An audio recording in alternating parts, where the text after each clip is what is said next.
One World Trade Center skyscraper in New York, New York, that is the centerpiece of reconstruction at Ground Zero, the site of the former World Trade Center complex. The building officially opened its doors in 2014, marking the culmination of a long and painful chapter in the history of New York City and Lower Manhattan, following the terrorist attacks of September 11, 2001. It is the tallest building in the United States. Workers spent nearly a year removing debris and recovering bodies from the ruins at the World Trade Center complex site, and an intense national discussion ensued on how best to rebuild it.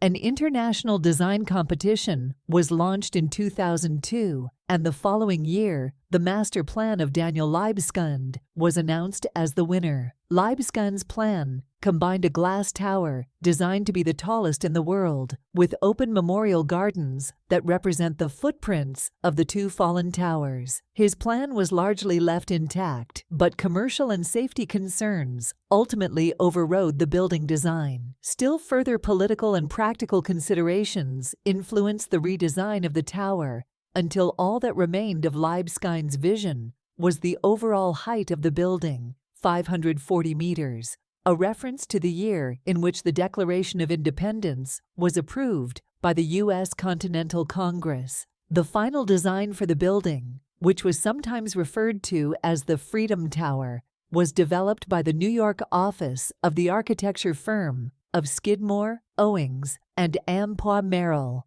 SOM. Construction began in 2006. One WTC formally and symbolically fills the void left by the destruction of the Twin Towers. Its bold design aspires to the status of the Twin Towers as an easily recognizable form that draws power from its simplicity. The square plan of the base measures 200 feet on each side, the same size as the footprints of the original Twin Towers and the memorial pools. Unlike the Twin Towers, however, one WTC tapers at the top. It is capped by another, smaller square, measuring about 150 feet per side, which is rotated 45 degrees so that the midpoints of the square at the bottom are the corners of the square at the top. The monolithic shaft takes on a prismatic form composed of 8 triangles that result from the shifting geometry. At the apex of one WTC, 3 levels of observation decks spanning floors 100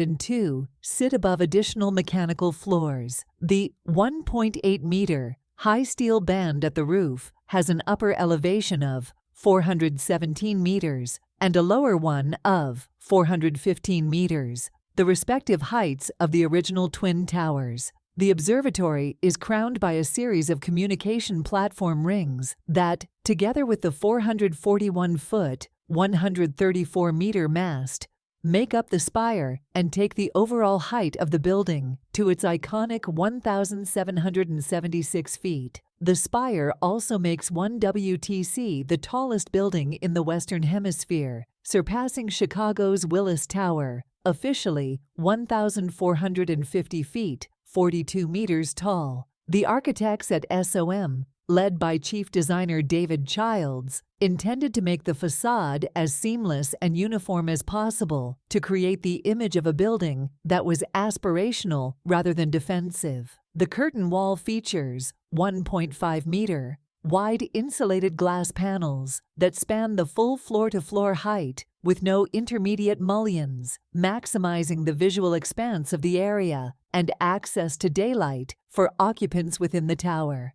For the most part, the shimmering glass facade, with its kaleidoscopic display of refracted light as the sun and clouds move through the sky, conceals the extremely robust structure and high-strength concrete core that is, at its minimum, 2 feet thick. At ground level, however, embedded terrorist deterrents are more visible. To safeguard the building against the threat of vehicle-delivered explosives, a requirement of the New York City Police Department specific to one WTC, the lower portion of the fortified base features 28-inch thick concrete walls that shelter the area of the 18.3-meter high lobby. The 56.7-meter tall walls of the cubic base are covered in more than 4,000 vertical glass fins, each measuring 13 feet 4 inches by 2 feet. Mechanical floors above the lobby have fins positioned open to accommodate ventilation. The new structure also has enhancements to ensure that it maintains its form if an attack similar to the one of 2001 ever takes place. Systems were provided to deal with progressive collapse. For example, if any two columns on a floor within the building were removed, there would be only a minimum amount of deflection on the floor of the opening. The structural system at the perimeter is a steel moment frame to allow for load shedding or the transfer of loads to other locations. On a theoretical level, the moment frame creates a rope out of all the perimeter beams so that in the event that the element that is supporting that rope fails, for example, if two columns collapse, that rope exerts tension and pulls the forces back to the core. To provide optimum egress and firefighting capacity, the building features extra-wide pressurized stairs, multiple backup systems for emergency lighting, and concrete protection for all sprinklers and emergency risers. In addition to interconnected redundant exits, extra stair exit locations at all adjacent streets, and direct exits to the street from tower stairs. One WTC includes 2.6 million square feet of office space that spans 71 floors at the center of the tower. Media company Condé Nast, which signed on as one of the first tenants, takes up nearly 1/4 of that space. Office suites, conference and event spaces, and restaurants occupy several other floors. Beneath the building, there is a third area for mechanical equipment, as well as below-grade concourses that include retail spaces and which connect to an extensive rail network. In addition to one WTC, the final complex at Ground Zero includes 4 other towers, foundation laid in 2013, designed by Norman Foster, 3 WTC, 2018, by Richard Rogers, 4 WTC, 2013, by Fumihiko Maki, and 7 WTC, 2006, by SOM. The site also includes the September 11th Memorial and Ampar Museum, completed in 2011 and 2014, respectively. The much-delayed Ronald O. Perelman Performing Arts Center, construction begun 2019, and a soaring transportation hub, Oculus 2016, designed by Santiago Calatrava.